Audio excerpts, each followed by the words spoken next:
What if a lesson from a long-forgotten war, a lesson forged in mud and blood, could obliterate a $3 billion tech empire in the heart of a New York City steakhouse? This isn't a flight of fancy from a history textbook.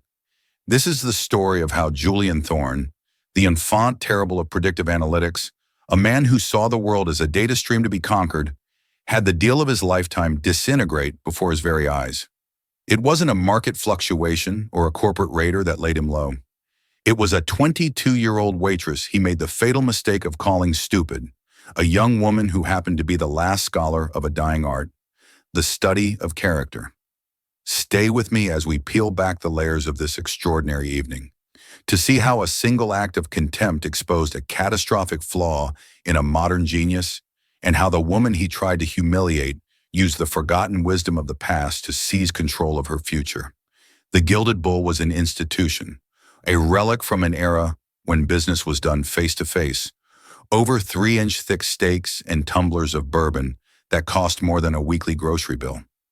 The air itself felt heavy with history, saturated with the scent of aged leather from the deep mahogany booths, the faint, sweet aroma of cigar smoke clinging to the velvet curtains, and the rich, savory perfume of prime beef being seared to perfection. This was not a place for trends. It was a sanctuary for tradition.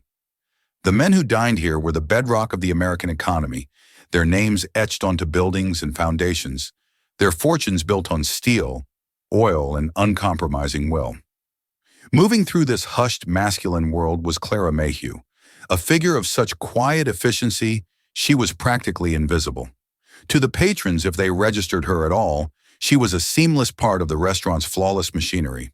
Her uniform, a simple black dress with a long, starched white apron, was immaculate. Her honey blonde hair was pulled back into a tight, practical bun, revealing a face that was youthful, but etched with a weariness that didn't belong. Her eyes, a clear, intelligent gray, were her most notable feature. They were constantly in motion, scanning, assessing, anticipating. She would refill a water glass before the diner even felt thirst, replace a dropped napkin before the blush of embarrassment could rise, all with an economy of movement that was both graceful and utterly unobtrusive. Clara was not supposed to be here. 2 years prior, she had been the most promising student in Georgetown University's military history program. Her grandfather, a decorated Korean War veteran who had raised her after her parents' death, had been her inspiration. He didn't fill her head with tales of glory, but with lessons of strategy, logistics, and, most importantly, the critical role of character and leadership.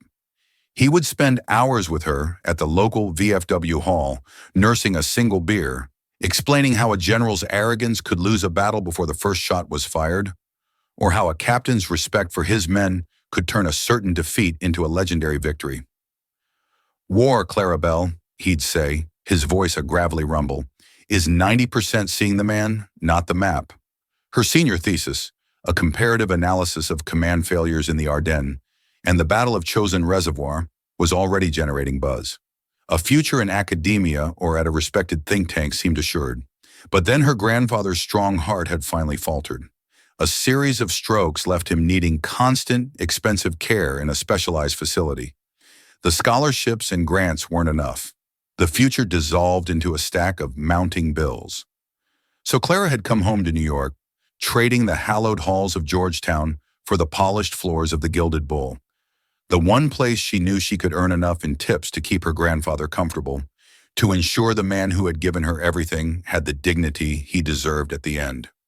She applied the same rigorous discipline to her new life. She didn't just learn the menu, she memorized the vineyard of every wine, the history of every cut of steak. She wasn't a waitress. She was the logistical officer of her station, a silent sentinel ensuring a perfect experience. Tonight, Booth 4 was the center of the universe. Tucked into a secluded corner, it offered the most privacy and the best view of the dining room. It had been reserved by Arthur Sterling. Even in a room full of titans, the name Sterling carried a unique weight. He was old industry, a man whose grandfather had started with a single steel mill in Pittsburgh and had grown it into Sterling Industries, a global behemoth of manufacturing and heavy transport.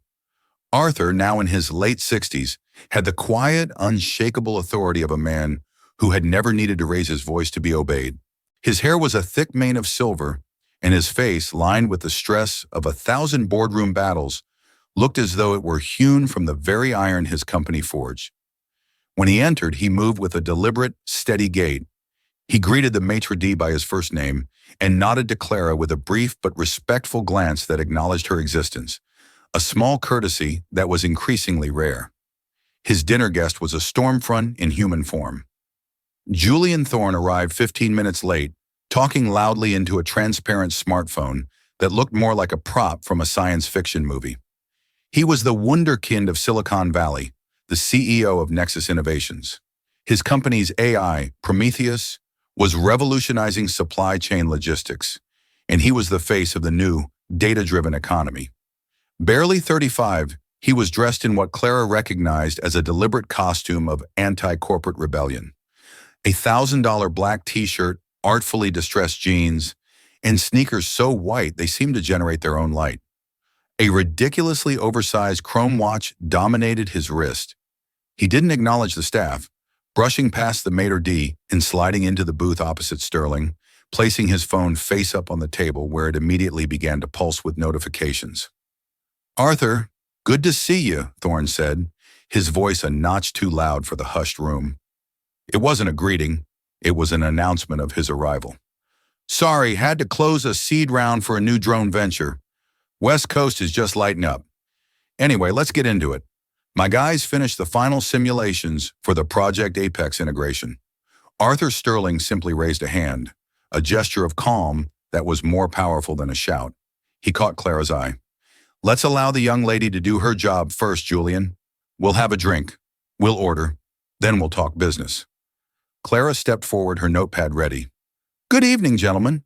May I get you something from the bar to start?" Thorne waved a dismissive hand, his eyes already back on his phone's glowing screen. "Scotch. Macallan. The oldest you have." "Neat. And for you, Mr. Sterling?" Clara asked. "The usual, Clara." "Thank you," Sterling said, his voice a low rumble. His usual was a simple bourbon on the rocks, a detail Clara had committed to memory on his first visit. The fact that he knew she'd remember was a mark of his particular brand of old-world class. As she turned to leave, she heard Thorne scoff quietly to Sterling. "Seriously, Arthur? The pleasantries?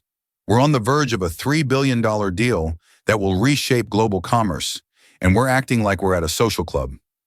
Clara felt a familiar knot of apprehension tighten in her stomach. She recognized the type instantly. Men who saw service staff not as people, but as functions, as inefficient, analog predecessors to the apps on their phones. She moved back to the bar, her mind already compiling a strategic assessment of the two men. Sterling was a battleship, powerful, patient, possessing immense force held in reserve. Thorne was a drone, fast, loud, buzzing with self-importance, mistaking motion for progress. The silent language of the room, the language of character her grandfather had taught her to read, was already telling a story, and she had a ringside seat. The first hour of the dinner was a study in jarring contrasts. Arthur Sterling embodied the restaurant's ethos. He tasted his bourbon, holding it up to the light before taking a slow, appreciative sip. He unfolded his napkin and placed it deliberately in his lap. He listened, truly listened, his hands steepled on the table, his gaze locked on Thorne. He addressed Clara as Miss Mayhew, or Clara, and always met her eyes when he spoke. Julian Thorne, meanwhile, treated the historic booth as a satellite office. His phone was a constant, buzzing third party at the table. He took one call, speaking in a rapid-fire burst of acronyms and jargon. "No, kill the beta for the Singapore node. The latency is unacceptable. Pivot the entire data flow to the Frankfurt cloud. I don't care about the cost. I care about the velocity. Execute."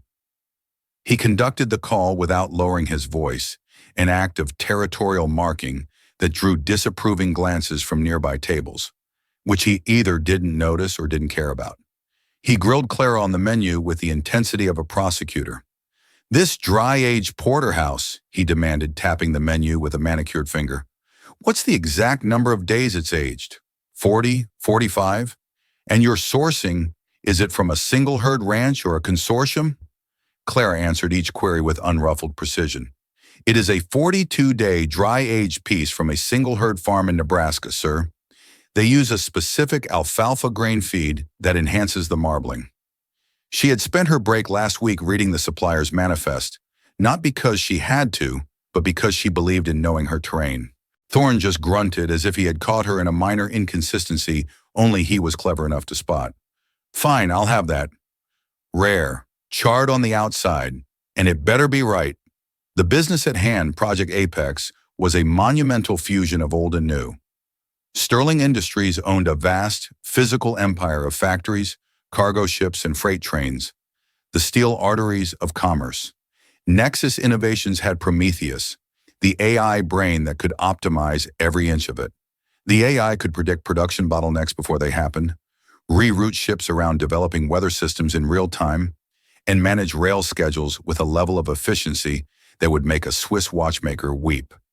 It was a $3 billion acquisition. Sterling would buy Nexus, integrating Thorne's digital genius into his industrial muscle. The synergistic potential is off the charts, Arthur, Thorne declared, swiping through complex, shimmering graphics on a tablet he'd produced. My algorithm will increase your fleet efficiency by a minimum of 28% in the first year alone.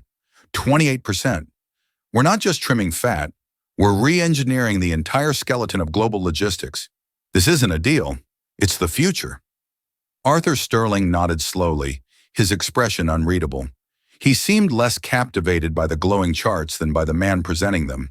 He observed how Thorne never said please or thank you when Clara refilled his scotch glass, which was often. He noted how Thorne's leg bounced with a restless, impatient energy under the table. He saw a man utterly convinced of his own brilliance, a man who believed the future had rendered the past and its customs obsolete. Clara moved around their table with the practiced ease of a ghost. She cleared their appetizer plates, crumbed the table with a silver tool, and ensured their drinks were never empty. With each pass, she absorbed fragments of their conversation. Thorne spoke of disruption, aggressive market capture, and legacy system redundancies. Clara, who helped the VFW guys with their retirement paperwork, knew legacy system redundancies was a sterile, bloodless term for loyal, hardworking people. The truck drivers, the factory foremen, the port dispatchers, people like the men her grandfather respected, whose lives and livelihoods would be deemed inefficient by the very algorithm Thorne was celebrating. The tension at the table was a low-frequency hum, a vibration that only Sterling and Clara seemed to perceive. Julian Thorne was utterly deaf to it. He was performing, certain that his vision was so compelling that the niceties of human interaction were just sentimental baggage he was smart enough to have discarded. As Clara approached with the bottle of expensive Bordeaux that Thorne had ordered by pointing and saying, "Get me that one," Thorne held up a hand impatiently, his eyes still glued to his tablet. "Just leave the bottle," he snapped. "It is the restaurant's policy to pour for our guests, sir," Clara explained softly, her voice the very model of professional deference. "It allows the wine to breathe properly and ensures it is served at the correct temperature." Thorne finally looked up at her, his eyes a cold, dismissive gray. "I'm not paying $700 for a bottle of wine to have my meeting interrupted every 5 minutes while you play sommelier. Leave the bottle." A profound silence descended upon the booth. Arthur Sterling's steak knife paused midway to his plate. He looked from Thorne's contemptuous face to Clara's calm, composed one. She simply inclined her head. "As you wish, sir." She placed the bottle carefully on the white linen, making sure the label faced him. She then retreated, her back perfectly straight, her steps unhurried. Sterling took a slow sip of his bourbon, his gaze lingering on Julian. "She was only doing her job, son, and doing it very well." Thorne scoffed. "She's a server, Arthur. Her job is to be an efficient delivery mechanism for food and drink. Let's stay focused on the variables that matter, shall we? Now, regarding the Q4 projections." But Sterling's attention had drifted. He was watching Clara at another table, where she was helping an elderly couple navigate the menu. She was leaning in slightly, speaking clearly and patiently, pointing out options she thought they might enjoy. He saw the couple's anxious faces relax into smiles. He saw in Clara a flicker of something profound, a deep well of grace under pressure, an intuitive understanding of human needs. And then he looked back at the self-proclaimed genius sitting opposite him, a man who couldn't see past an apron to the person wearing it. The low hum of tension was getting louder, ticking like a clock counting down to a moment of impact that no one, least of all Julian Thorne, could ever have predicted. The main courses arrived on a large silver tray, carried by Clara with a steady, practiced poise. A perfectly cooked filet mignon for Mr. Sterling, and the massive charred rare porterhouse for Julian Thorne. Clara placed Sterling's plate down first, announcing the dish in a low, clear voice. Then she turned to Thorne. He was, as usual, engrossed in his phone, thumbing a rapid-fire text message. "Your porterhouse, Mr. Thorne," Clara said, carefully maneuvering the heavy plate into position. As she did, the cuff of her starched white sleeve extended as she placed the plate, brushed against the top of Thorne's Scotch glass. It was the lightest of contacts, a whisper of fabric against glass, a fractional miscalculation in a ballet she had performed 10,000 times. But the glass was top-heavy, slick with condensation, and perched precariously close to the edge where Thorne had shoved it to make room for his menagerie of electronics. Time seemed to warp, stretching out into a syrupy slow motion. The glass tipped, not in a catastrophic spill, but in a slow, deliberate lean. A single amber droplet of the absurdly expensive Macallan broke free, tracing a path down the side of the glass before landing with a nearly silent splat on the gleaming white face of Julian Thorne's pristine sneakers. One drop. The reaction was not merely disproportionate, it was a detonation. Thorne's head snapped up. His eyes darted down to his shoe as if a scorpion had just stung him. "Are you kidding me?" he roared, his voice cracking the cathedral-like quiet of the restaurant. Every conversation stopped. Every head turned towards booth 4. "You clumsy fool! Look what you did!" he shouted, his face twisting into a mask of theatrical rage. He wasn't just angry, he was performing anger, seizing the opportunity for a public display of dominance. He pointed an accusatory finger at his shoe, where the tiny drop of scotch was already beginning to evaporate. Clara froze, her heart a frantic drum against her ribs. She could feel the weight of 100 pairs of eyes on her, a physical pressure. A wave of heat washed over her cheeks. "Sir, I am terribly sorry. It was a complete accident," she said, her voice trembling slightly but remaining clear. Her training took over. She reached for a clean napkin from her apron. "Let me get that for you." Thorne recoiled, slapping her hand away with a flick of his wrist. "Don't touch it. An accident? You think I care if it was an accident? These are custom-made Italian leather. This is incompetence. Pure, simple incompetence." Across the table, Arthur Sterling placed his knife and fork down on his plate with a quiet, deliberate click. His face was an impassive granite slab, but his eyes had become cold, hard bits of steel. He watched the scene unfold with an unnerving, analytical calm. Clara retracted her hand, holding her ground. "I assure you, sir, the leather will be fine. It was only one drop. Again, I offer my sincerest apologies." Her composure, her refusal to dissolve into tears or grovel, seemed to stoke Thorne's fury. He was accustomed to people cowering before his temper. He wanted submission. He leaned across the table, his voice dropping to a venomous hiss that was somehow more chilling than his shout. He looked her up and down, his lips curled in a sneer of utter contempt. "Apologies don't fix incompetence," he spat. "People like you don't understand the stakes. You have one job, one simple, menial job. Carry the plate, put it on the table, and you can't even manage that without causing a problem." He leaned in closer, invading her space, and the final fatal words slipped from his mouth, each one dripping with condescension.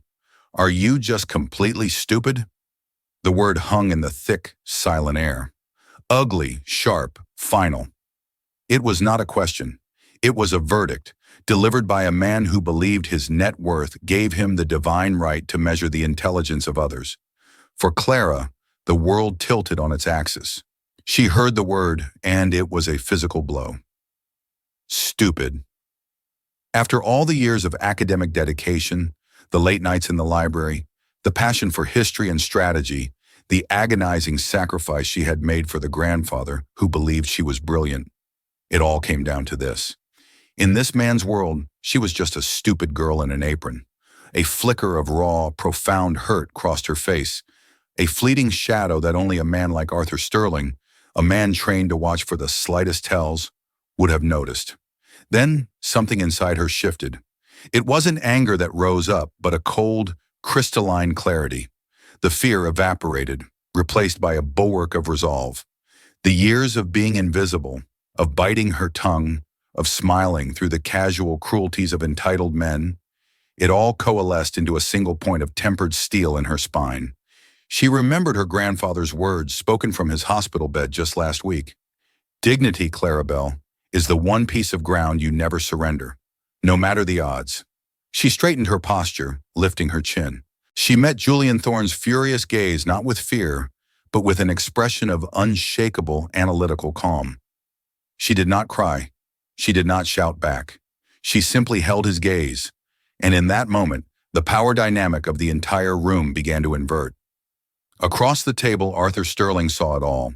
He saw the accidental spill. He saw Thorne's monstrous, theatrical overreaction. He saw the cruel, unnecessary insult. But most importantly, he saw the precise moment the waitress, this quiet, unassuming young woman, refused to be broken. He saw the fire ignite in her gray eyes, a quiet, disciplined intelligence that was suddenly more commanding than all of Julian Thorne's blustering rage. The ticking clock had stopped. The bomb had gone off. But the person left standing in the wreckage wasn't the one anyone expected. The $3 billion deal was hanging by a single fraying thread, and Julian Thorne, the genius, the visionary, the master of predictive analytics, was far too stupid to realize he was the one holding the scissors.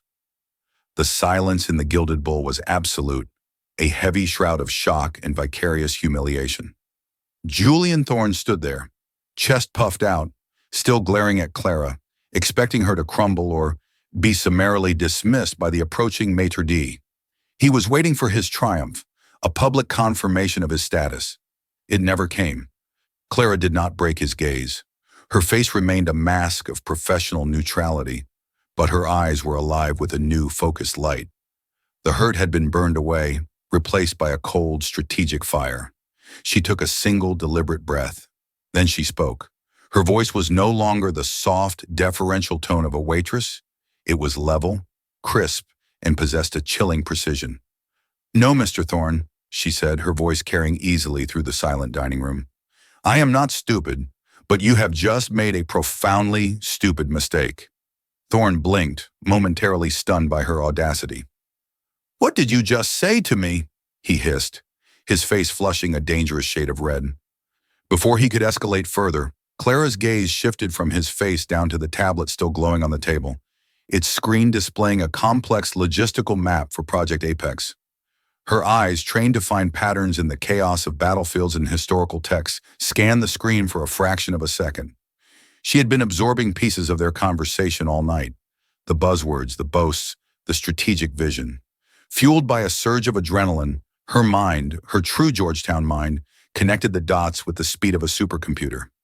She glanced briefly at Arthur Sterling, a silent apology in her eyes for the spectacular breach of protocol, and then turned her full attention back to Thorne. "All evening, you've been talking about Project Apex," she began, her tone now that of a lecturer addressing a particularly slow student. "You've been boasting about its disruptive power, its total efficiency." Thorne's jaw tightened. "I'm not discussing my business with the help." Clara ignored him, her focus absolute. "A few moments ago, you told Mr. Sterling your strategy was like Hannibal at Cannae, a total encirclement of the old, inefficient market." A smirk touched Thorne's lips, certain he was about to be praised for his erudition. "That's right. A classic pincer movement. Annihilation of the competition. Glad to see even you picked up on it." "I did," Clara confirmed, her voice dangerously calm. "I wrote a 30-page paper on the Second Punic War. The Battle of Cannae is considered Hannibal's masterpiece. It's true. But it seems you've mistaken the map for the man." She took a small step closer to the table, her presence suddenly commanding. Hannibal's genius at Cannae wasn't just his strategy of encirclement, it was his profound understanding of his opponent's character. He knew the Roman consul Varro was arrogant, reckless, and hungry for glory. He laid a trap for Varro's psychology, not just his legions. He presented a weak center to lure Varro's arrogance forward, then enveloped him. The strategy only worked because he respected his enemy enough to understand him. She paused, letting her words hang in the air before delivering the killing blow. You, Mr. Thorne, have spent this entire evening showing nothing but contempt for everyone around you, for the maitre d', for the traditions of this restaurant, for Mr. Sterling's deliberate pace, and for me. You don't see people, you see obstacles. You see legacy systems and inefficiencies. You lack the one essential quality that made Hannibal a genius, the wisdom to respect your environment and the people in it. Your strategy isn't Hannibal at Canny. Her voice dropped, becoming sharp and incisive. It's General Custer at Little Bighorn. You're so convinced of your own technological superiority that you're charging blindly into a territory you don't understand, surrounded by forces you refuse to see. You're mistaking arrogance for strategy. She took another small breath, her gaze unwavering. So, to answer your question, Mr. Thorne, no, I'm not stupid, but I have serious doubts about a man who wants to command a $3 billion empire, but hasn't learned the most basic lesson of history. Contempt is a catastrophic failure of intelligence. The entire room was frozen in a new dimension of stunned silence. Julian Thorne's face, which had been red with rage, slowly drained of all color, leaving a sickly, chalky white. He looked as if Clara had just vivisected him with a bread knife in the middle of his own IPO presentation. He, the tech visionary, the self-styled disruptor, had just been publicly dismantled on the principles of his own strategic pitch by a waitress quoting military history. He opened his mouth, but only a dry, croaking sound came out. The sheer, unadulterated humiliation had short-circuited his brain. The maitre d', who had been rushing over to intervene, stood frozen halfway between the kitchen and the table, his mouth agape. Clara stood tall and calm in the center of the wreckage she had wrought. The deferential waitress was gone. In her place stood the Georgetown scholar, the formidable intellect her grandfather had nurtured, who had been hiding in plain sight all along. She hadn't just defended her dignity. She had used her attacker's own intellectual vanity as a weapon and surgically disassembled him with it. Finally, Arthur Sterling moved. He slowly lifted his glass of bourbon, not to drink, but as a salute. He angled it towards Clara, giving a small, almost imperceptible nod of profound respect. Then he turned his cool, assessing gaze upon the shell-shocked man opposite him. The spell was broken. The power dynamic in the room had not just been shifted, it had been utterly and irrevocably shattered.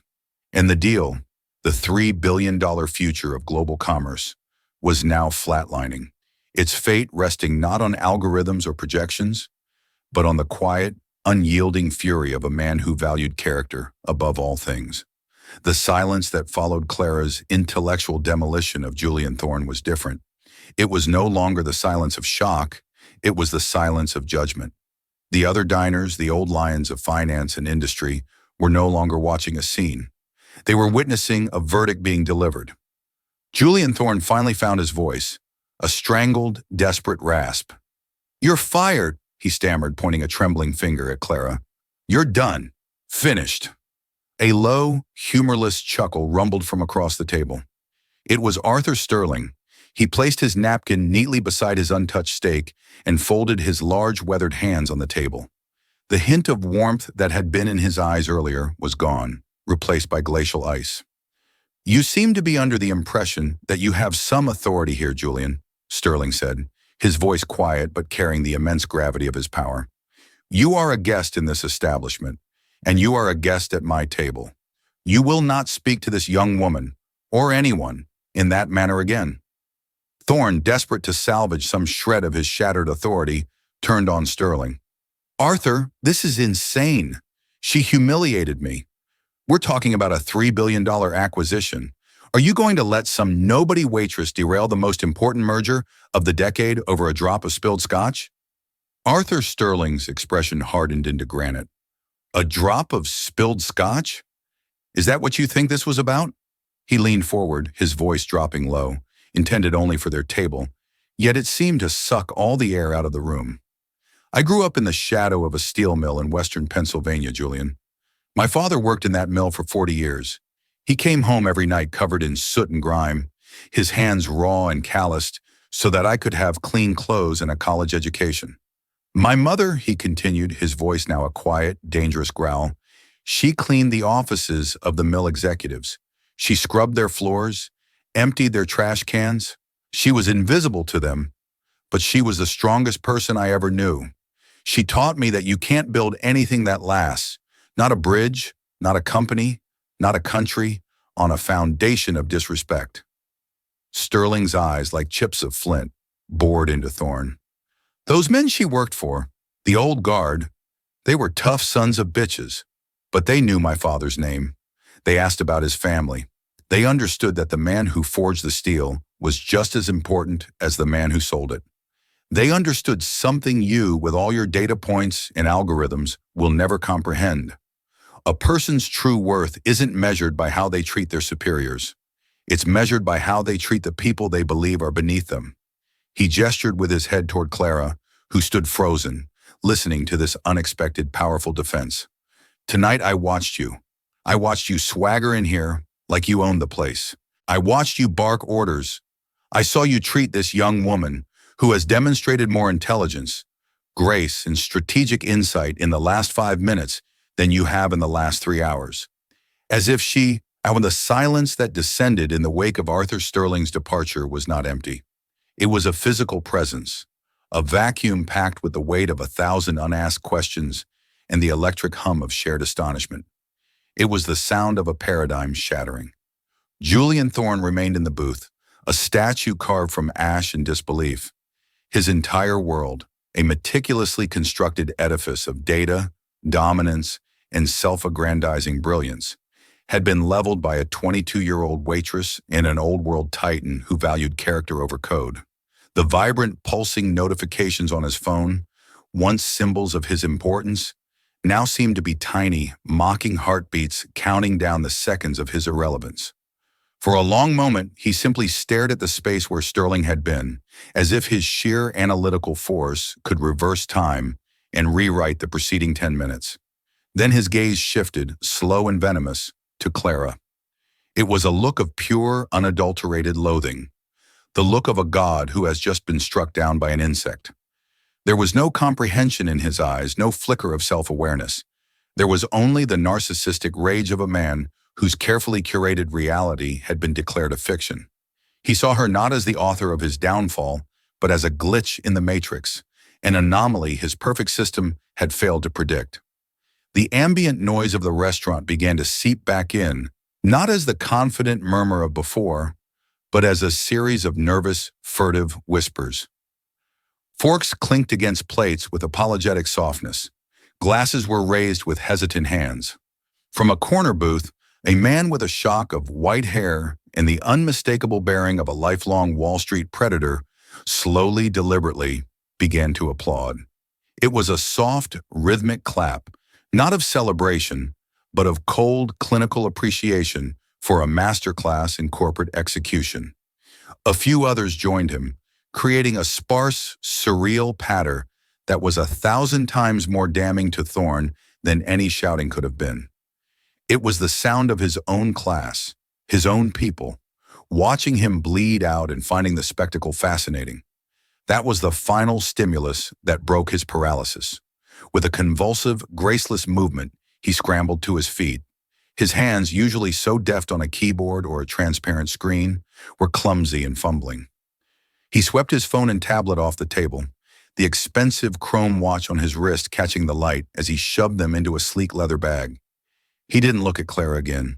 To do so would be to acknowledge her reality, her power, and his ego could not sustain that final blow. He turned and fled, not walking, but stumbling, shouldering past a terrified busboy, and nearly tripping on the edge of a Persian rug. The magnificent oak door of the Gilded Bull swung open and then closed behind him with a heavy final thud, sealing the tomb on Project Apex and the myth of Julian Thorne. It was not an exit, it was an expulsion. The moment he was gone, the tension in the room snapped. A collective exhale seemed to pass through the staff. Jean-Luc, the maître d', rushed to Clara's side, his face a mask of bewilderment, fear, and a dawning, incredulous pride. "Clara," he whispered, his Parisian accent thick with emotion.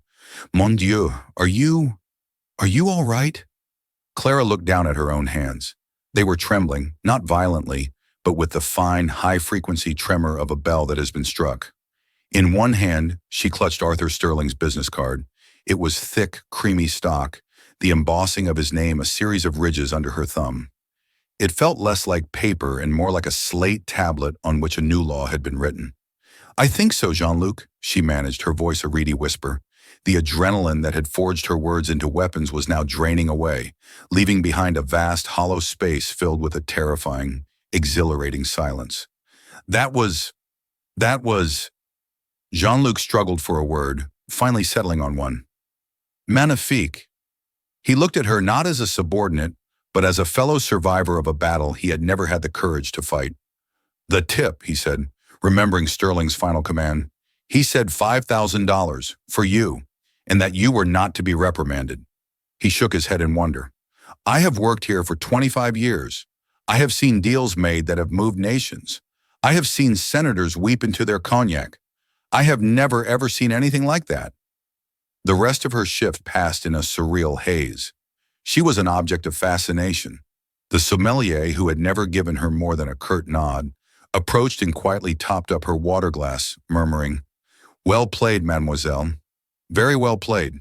Cooks emerged from the fiery maw of the kitchen to stare at her with expressions of slack-jawed respect. She had become a legend in the space of a heartbeat, the quiet waitress who had spoken truth to power and brought down a giant.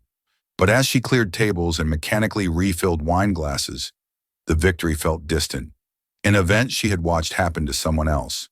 The reality was a cold knot of fear tightening in her stomach. She hadn't just stood up for herself. She had detonated a bomb in the middle of her own life, a life that was already a fragile construction of tips and paychecks, keeping her grandfather's care afloat. The applause of rich men was flattering, but it wouldn't pay the bills from the Cypress Fields nursing home. When her shift finally ended, she walked to the staff locker room, the sounds of the restaurant fading behind her. She peeled off the black dress and the starched white apron, the uniform of her invisibility. She looked at it lying on the bench, a discarded skin.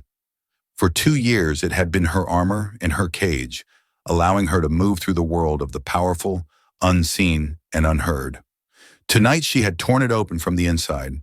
Staring at her reflection in the cracked mirror of her locker door, she didn't recognize the woman looking back. Her eyes, usually clouded with fatigue, were wide and luminous with shock. The exhaustion was still there, etched deep, but it was overlaid with something new, something wild and untamed. It was the look of a soldier after her first, terrifying, successful battle. The walk to the subway station through the canyons of a sleeping Manhattan was a journey through a different dimension. The city's familiar rumble and hiss seemed muted, distant. Her entire consciousness was focused on the business card in her pocket. She pulled it out under the jaundiced glow of a streetlight. Arthur Sterling. Just a name and a number. It was a key, but a key to a door she couldn't see, in a building she had never known existed. Could she use it? Was the offer real, or was it a grand gesture, a piece of theater to cap off the evening's drama? Men like Sterling didn't just pluck waitresses from obscurity. The world didn't work that way. Her world, the one of spreadsheets and bills and the heart-wrenching smell of antiseptic in her grandfather's room, certainly didn't. She spent the night in her tiny Queens apartment, lying awake, listening to the elevated train rattle past her window. Each passing set of cars a percussive beat marking the frantic rhythm of her thoughts. She replayed the scene endlessly. The weight of Thorne's insult, stupid, a word that had felt like a brand. The rush of cold clarity that followed, the feeling of her grandfather's lessons clicking into place like the tumblers of a lock.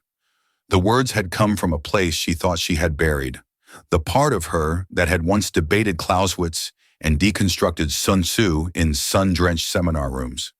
She had won. She had defended her grandfather's most cherished principle, dignity. But the fear was a cold serpent coiling in her gut. Thorne was a creature of the digital world, a world of shadows and influence. How easy would it be for him to poison her name, to ensure this act of defiance was the last job she ever had in this city? She had won the battle, but she was terrified. She had just started a war. She was completely unequipped to fight. Morning broke gray and uncertain. She made coffee, the familiar ritual, a small anchor in the storm of her thoughts. On the wall was the photo of her grandfather, taken years ago at her high school graduation. He was in his old uniform, medals pinned to his chest, his arm around her shoulders, his eyes crinkling with a pride that was as fierce as it was gentle. "War, Clara Bell," he'd told her once, his voice raspy from the hospital bed, "isn't about who has the biggest guns. It's about who understands the terrain of the heart, the terrain of the mind. That's the ground that matters." Her laptop sat on the kitchen table. With a trembling hand, she opened it and typed Julian Thorne into the search bar. The screen exploded with news. Nexus Innovations stock plummets 34% in pre-market trading. Sterling walks away. 3B acquisition deal collapses. Sources cite irreconcilable differences in corporate culture for sudden halt of Nexus merger. The articles were a flurry of sanitized corporate speak, speculating about 11th-hour financial disagreements or regulatory roadblocks. They spoke of market forces and shareholder value. Not a single one mentioned a waitress, a spilled drink, or a fatal lesson in Roman history. She was the ghost in the machine, the invisible variable that had caused the entire system to crash. Seeing the sheer scale of the financial carnage she had inadvertently triggered sent a wave of vertigo through her. She looked from the cold, impersonal numbers on the screen to the warm, proud face of her grandfather in the photograph. Then her eyes fell to the business card beside her coffee cup. The terrain. That was the ground that mattered. For 2 years, she had been fighting on the enemy's terrain, playing by their rules, accepting their valuation of her worth. Last night, she had forced the battle onto her own ground, the terrain of history, of strategy, of character. And she had won. The card wasn't just a job offer, it was an invitation to keep fighting on that ground. Her heart was a frantic, wild bird beating against the cage of her ribs. Fear was a physical taste in her mouth, metallic and sour. But underneath it, a deeper, stronger current was beginning to flow. It was the memory of who she was. She was not Clara the waitress. She was Clara Mayhew, the last scholar of a dying art. Arthur Sterling hadn't seen a clumsy server. He had seen a strategist. He hadn't offered her pity. He had offered her recognition. To not make the call would be the greater betrayal, not to him, but to herself, and to the man in the photograph who had taught her everything that mattered. Taking a breath so deep it felt like it was drawn from the very foundations of her soul, she picked up her phone. Her thumb hovered over the numbers, the screen a portal to an unimaginable future. She dialed. The phone rang once, a crisp electronic tone that sounded like money and power. It rang twice. "Office of Arthur Sterling, Eleanor speaking." The voice was exactly as one would expect, impossibly polished, efficient, and calm. A gatekeeper's voice. Clara's own throat felt tight, dry. "Hello," she began, the word coming out as a croak. She cleared her throat and tried again, channeling the same focused precision she'd found in the restaurant. "Hello, my name is Clara Mayhew. I was given Mr. Sterling's card last night. He suggested I should call." There was a pause on the other end, a silence so brief it was almost imperceptible, yet it stretched into an eternity for Clara. In that half-second, she imagined a dozen dismissals. "He's in a meeting. Who is this again?" "I'm sorry, he doesn't recall." Then the gatekeeper's voice changed. The professional gloss melted away, replaced by a note of genuine human warmth and something that sounded remarkably like curiosity. "Ah, Miss Mayhew. Yes, of course." The woman, Eleanor, chuckled softly. "He told me you might call. To be honest, he was certain you would. He said, and I quote, 'A mind like that doesn't retreat.' He asked me to keep his entire morning schedule clear just in case." The words hit Clara with the force of a physical blow, knocking the air from her lungs. He had been waiting for her. He had been certain. It wasn't just an offer, it was an expectation. It was a vote of confidence more profound than any she had ever received. "He'd like to see you, Miss Mayhew," Eleanor continued, her tone brisk again, but kind. "If you're able, Can you be at Sterling Tower at 10 o'clock? Clara looked around her tiny apartment, at the stack of bills on the counter, at the chipped formica, at the life she had been living. Then she looked out the window at the endless, sprawling possibility of the city. A new terrain was waiting. Yes, she said, and the single word was not just an acceptance, it was a declaration. It was the sound of a future being born. Yes, I'll be there. Hanging up, she stared at her own faint reflection in the dark screen of her phone. The tired, weary girl of yesterday was gone. In her place, a woman was beginning to emerge, her eyes clear and steady. She had walked into the Gilded Bull as a servant, invisible and anonymous. She would walk into Sterling Tower as herself, armed with nothing but the forgotten wisdom of the past and the unshakable truth that a person's character is the one asset that can never, ever be devalued. The ending had been written, but the story was just beginning.